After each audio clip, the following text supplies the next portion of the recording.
In this guide, I'm going to show you how you can fix a DNS error here on Google Chrome. If you're seeing a DNS error, it can obviously be pretty frustrating because websites will not load. But don't worry, we're going to fix that. Before we do though, make sure to like the video and subscribe to the channel with all notifications on. It really does help the channel. It lets us know that you want more content like this. We'd greatly appreciate it. And if at any point throughout this guide you do have any questions, just ask them down in the comment section below and we can help you out further. I'm going to be doing my best to reply to every single comment down there. Begin by obviously opening up Google Chrome if you do not have it opened already. And from here, what you're going to want to do is select the three dots up in the top right and then go all the way down to settings just like so. On this left hand sidebar, you're going to see a bunch of different options. Go ahead and select privacy and security, and then from here go ahead and select security to take you to a page that looks like this. Now scroll down until you see the option for use secure DNS. You're going to want to go ahead and turn this on, and then from here go ahead and select this little DNS provider option and choose Google Public DNS.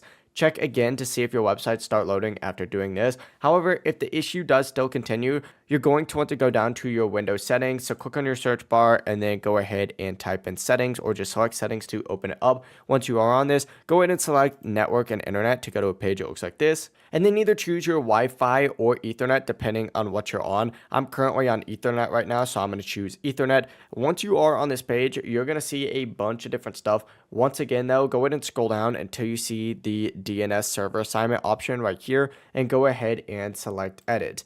Go ahead and either set this to automatic and then hit save. But yeah, that is how you can go ahead and fix this. If it's still not working, restart your PC after doing both of those and then it should be working. If you do have any questions though, ask them down in the comment section below and we can help you out further. I'm going to be doing my best to reply to every single comment down there. Before you do leave this guide though, make sure to like the video and subscribe to the channel with all notifications on. It really just helps out. Lets us know that you want more content like this. We'd greatly appreciate it. Have a great rest of your day though.